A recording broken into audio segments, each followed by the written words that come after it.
Shaz Chaudhry, Pep Talk UK, joined by the pride of Ghana, Joseph King Kong Agbeko. How are you doing, sir?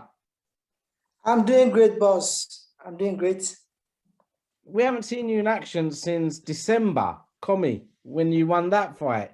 What have you been doing?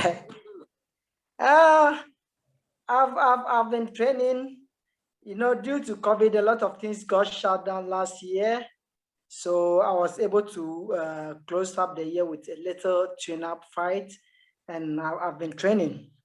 I may be fighting early July.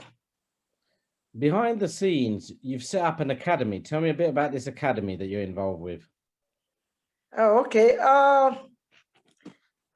From growing from the amateur run, from juvenile through to amateur and to professional, I realized that most of my colleagues that I grew up with, most of them were very great talents. Some I consider to be much better than myself. But along the way, gradually some fell off from the juvenile, some fell off in the amateur, some came to professional, but their career couldn't go well.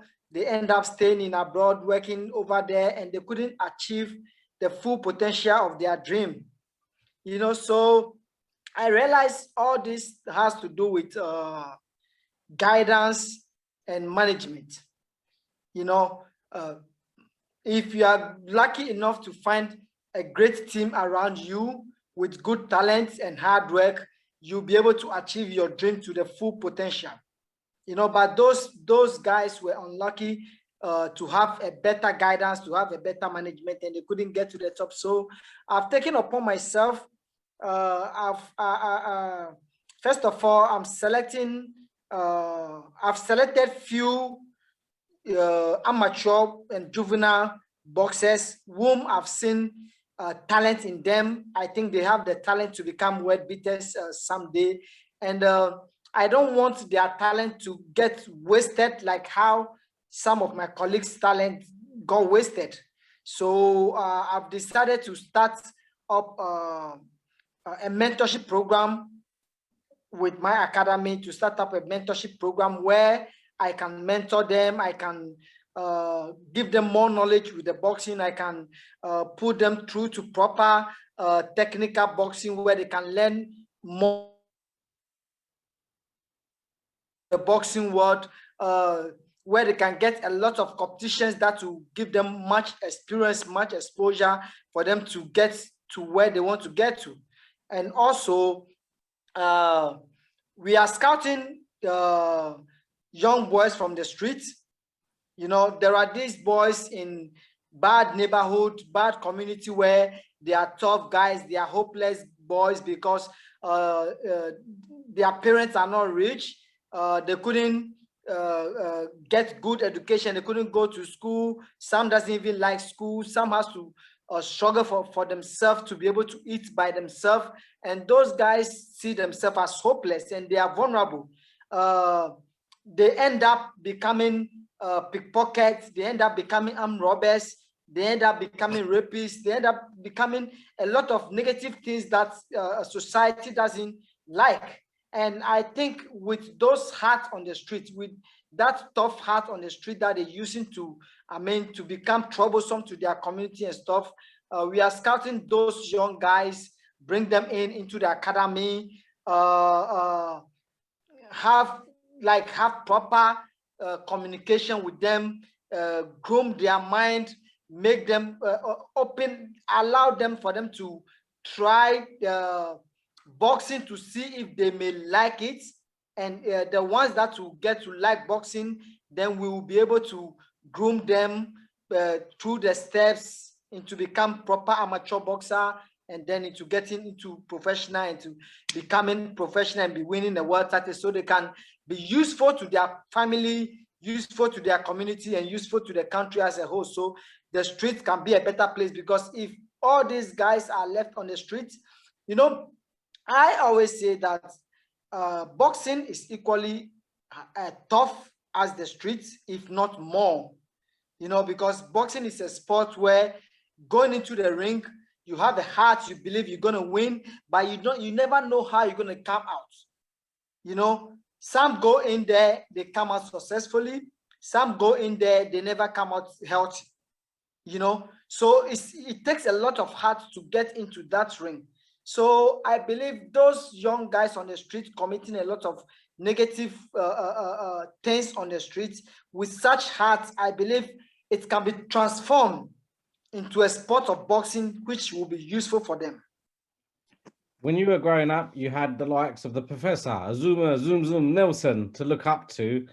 You're now a role model. Boxing Africa or Boxing Ghana is in safe hands with the likes of yourselves, world champion, former world champion. You have the likes of Richard Comey, who's also now a former world champion. Isaac Dogbe is another former world champion. And on our shores at the moment, by representing Ghana as well, you have the likes of Joshua Baratsi. There's a good crop of role models there. Yeah. Ghana, we have a lot of, great fighters. To talk of role models for the younger generation, Ghana has, we've grown a lot of champions in Ghana. For me, when I was coming up, it was Azuma Nelson I was looking up to, you know. So these young guys are looking up to us, looking up to Richard Comey, Isaac Dogbe, and so on. So I think growing these guys, they'll get a lot of motivation. They'll get a lot of motivation watching these guys doing well in the world stage. Now, I recently saw a fight by Africa's #1 against Africa's #2, Prince Patel against Julias Thomas Kisarawe in Ghana for 1, 2, 3, 4, 5 belts. And following that fight, your name got mentioned in an interview with Med Sports or Med Boxing by Prince Patel, and you got called a few names in that. One of them being that you're not King Kong, you're old man. So yeah, I know you've taken big issue with this. What are your comments about young Mr. Prince Patel? Yeah, you know, I see Prince Patel as a good fighter, a world champion, soon to become a world champion. That's how I see him. There was one time I got a call from my friend in Vegas, Kofi Jantua, and then he told me Prince Patel's team contacted him because they wanted to fight me. So I gave him my manager's contact, and I told him he should give the contact to them so they can talk to him. That was, I think, 2 years ago or something, and I gave it to them. And then I didn't hear anything from them. Prince Patel came to fight over here. I didn't even know about the fight. I didn't know about the fight, but after the fight, I saw the fight, and it was okay. He did well. He did well. I had nothing against him, you know. But recently, I was there, and then a friend, is it Med Sports, Med TV? That interview, Med Sports TV, I saw that. Yeah, they sent me a video about Prince Patel calling me out, and they want to know what I have to say about that. And I started laughing, and I was surprised to hear that, you know. I was surprised to hear that, and I listened to the video. You know, I got a little offended. You know, I got a little offended because I am a 2-time IBF champion. Regardless of everything, I need to be respected. Even at my age right now, at my inactive season right now, I'm still ranked #1 by the WBO. So that means even at this time, I'm still in the mix with these young guys, you know, which means I'm doing my best, you know. So he needs to, I mean, even if he wants to call me out, he needs to, I mean, add a little respect to it. But I didn't like the way he sounded. And I don't mind fighting him. You know, I'm ranked #1. It wouldn't hurt me for me to try my best at winning the world title for the last time.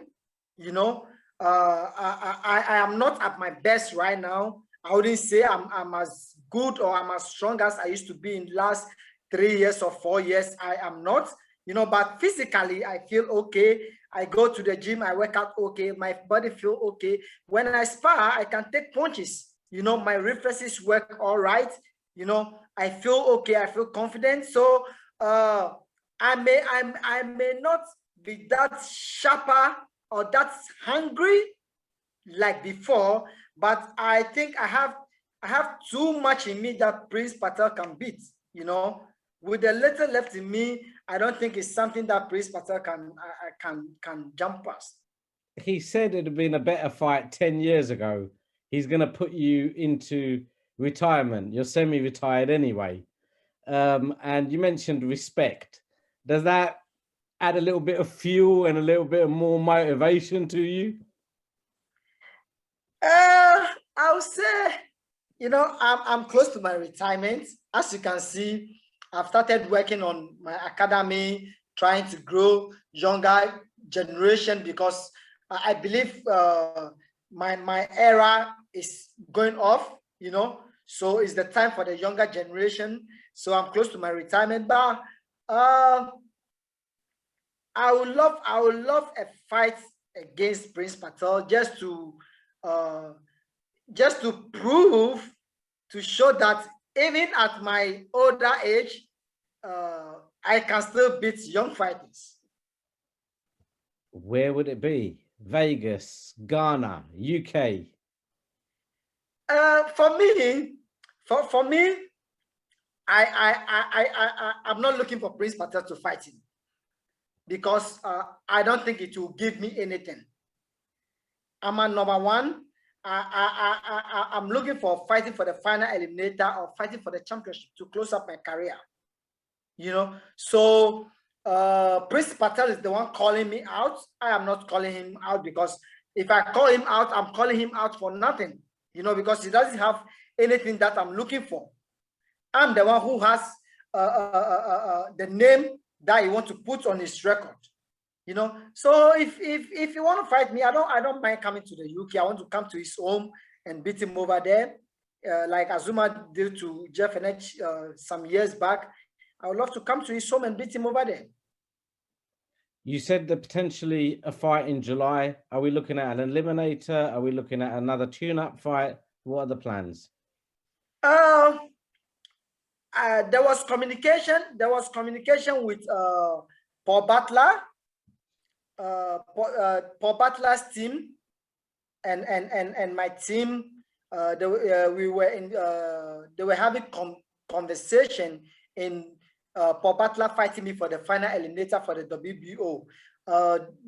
They mentioned a date, that 25th June, some time ago. That was what my team told me, but we haven't heard anything from them. We haven't heard anything from them yet. And I think John Ray will be fighting in August, I think. So I need to keep myself active. So if nothing happens for me for the final eliminator, then I'm going to keep myself active in July. And then after John Ray, and I think John Ray is fighting Guillermo Rogando or something. So after that, I may fight the winner. Well, you're looking well, King Kong Agbeko, the king of Ghana, the pride of Ghana. I thank you. I know it's late where you are. Thank you for your time today. It's always a pleasure speaking to you. You're evergreen. I wish you all the best, sir. Thank you. Thank you very much. Thank you very much. Thank you for having me. Have a great evening. Thank you.